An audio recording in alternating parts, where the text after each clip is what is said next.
Hi, Rosalie. This is Jamie Steinberg with Starry Constellation magazine. This is such a great role for you. What was it about Kitty or Riot Women that drew you to be a part of the series?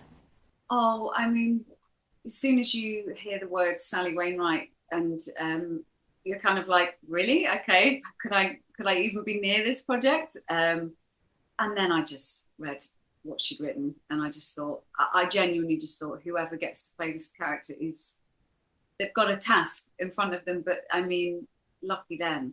But I've never read a script like it. I've never seen a character like this before, and it was I think I'm so glad that I got to do it, really, because I would have been gutted watching someone else do it. If I'm completely honest, I was like, I just want to have a go at that. I mean, Kitty is so tragic in so many ways. What kind of backstory were they given to you? Were you given for her? Oh, just that, she'd met life. uh her life had been very growing up had been really, really tough. She lost her mum when she was 9, and that her dad's was a kind of like part of the mafia in this area of Yorkshire, and that she was basically, after her mum left, she was sent away. She was just not. She was she just didn't really have a great upbringing, and as a result, she was quite chaotic as a person. And what she goes through, she's deeply traumatized when she's very young.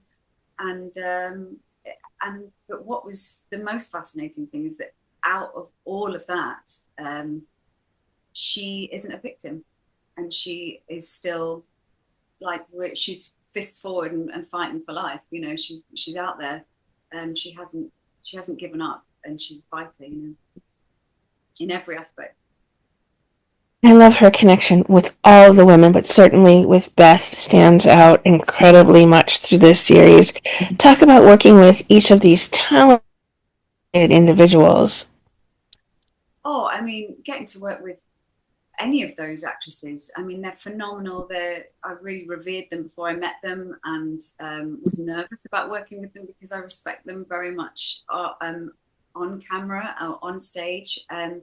But getting to work with them every day and actually getting to know them over all of that time was one of the real highlights of the job, actually, I have to say. And it hasn't diminished since we've left. It's definitely an ongoing thing that is real. It's like a real. It's not. I think we'd be friends outside, making a TV show together, which is rare. And it was really beautiful because none of us felt like we were competing with one another. We just were all just there to do our individual things and respected each other's ways around things. But Kitty and Beth is, I just see it as a love story. I just think that they save each other, and they have this miraculous thing that both of them need, that they look on each other in a way. um, they see each other with hope and potential and possibility, and it saves them ultimately, because when they're removed from each other's daily life, it goes downhill. It's like they really they need each other. And I just think that it's the power of female friendship, and what the good that we can do for one another. There are so many powerful, poignant, and just precious, all the peace moments throughout the Yeah. series. Was there one that maybe holds a special place in your heart, a scene that really truly captivates you, or maybe is a favorite for you? What bit of the friendships? Of any of the work you've put into Riot Women? Oh, I mean, it was amazing when we first played together as a band, and that these women hadn't ever picked up instruments before. And it was like, what? They've learnt the drums. How are you going to do that? And how much it freed us, but also to sing punk, to be really mad, to scream, and to shout, and to not be, to just to take on the world in that kind of way. I'm not, I'm nothing like Kitty, and it was really great to be in, be her for a bit, because she's says how she feels, and also she just doesn't care what people think of her. And I would love to be like that. I would love to just walk out. Sometimes I'm on the underground in London, and I'm like, right, I'm going to just be a bit more kitty, like, you know, rather Sort than, of. yeah, sorry, all the time, or like trying to please people.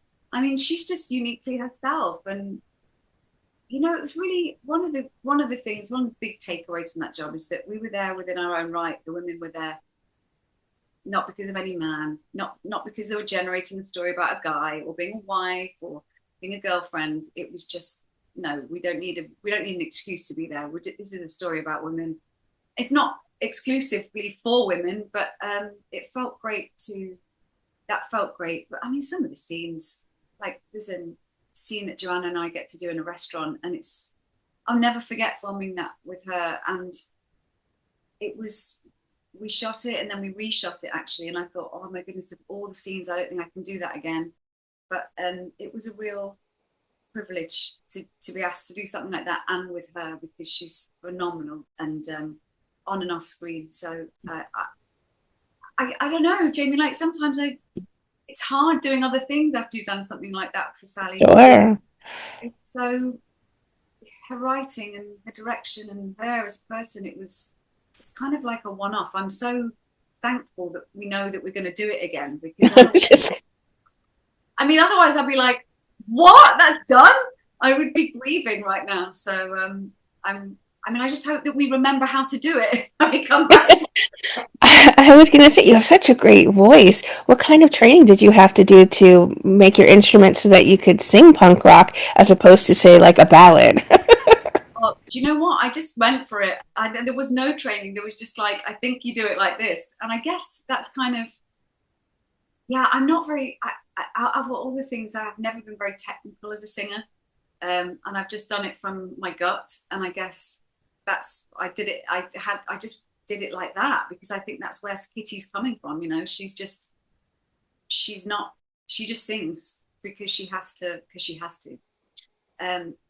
Or in order to say something or to get, when you first see her in this dive bar, she's just doing it for herself. I'm like, I can't imagine going and doing some karaoke for me. It's like, what? Okay, what? Yes, fine. Go and scream down a microphone, and then it's better than having a vodka, I think. I don't know. Kitty might think differently. Yeah. Actually, I'm just thinking, yeah, she probably needs the vodka and the yeah. And the singing, yes. What do you think it is about Riot Women that's going to connect with viewers? I think it's got a little bit of everything. Everyone can see a little bit of themselves, especially at a later stage of their lives, in each one of these women who feel unseen and unheard and unrespected. All of it. Well, you said it. I think that women do feel like that at any age. But especially when you hit midlife, you feel invisible and unseen and unheard. And I hope people take some courage from that. I hope people realize that just because people tell you not to do something doesn't mean it's a reason not to. Within limits, within reason. But I'm like careful now. But I think I don't know. I would, if I was coming at it cold and watching it, I would like to think that I was inspired by women just going, do you know what? I don't, I know that you think I'm embarrassing because I'm learning guitar and I'm dressed like this, but I'm going to do it anyway. And it's got nothing to do with you. It's to do with me. And I just think it's about time we sort of fought for our autonomy. But also, I think hopefully people who aren't women, who aren't this age, or who are guys, or younger people, I hope people just see it as it's a piece about the human condition. I think Sally writes the human condition, and I think anybody watching it will hopefully get something from it because she writes people, real people, and that's something that I've always enjoyed about her work. That I feel like I'm actually watching real people rather than and real conversations and real relationships. You're so good in this series, and I'm so excited that so many people will get to see it soon. And then you already landed a season two. That must mean so much to you as well. It does, Jamie, because when the show came out in the UK, we had to wait a while, and I think every day I was like, "Do we know anything yet? Do we know anything yet?" It just felt like because we finished it a year ago, so it's been a while anyway since we were there. But yeah, I'm so pleased that people I'm so pleased that people enjoyed it and got it. You know, you make these things and then sometimes they don't work. So I would have been devastated if that had been the case. Well, Um, definitely be proud of this. I'm so happy that so many people are going to get to see a different side or another side of Kitty in season two. So I'm grateful that I get a chance to chat with you about the exceptional work you've put into this show. thank you so much. That's really kind of you. I really appreciate you saying that. Definitely, it hits with so many women that have watched it, and it must mean so much to you that it's resonated with viewers through and through.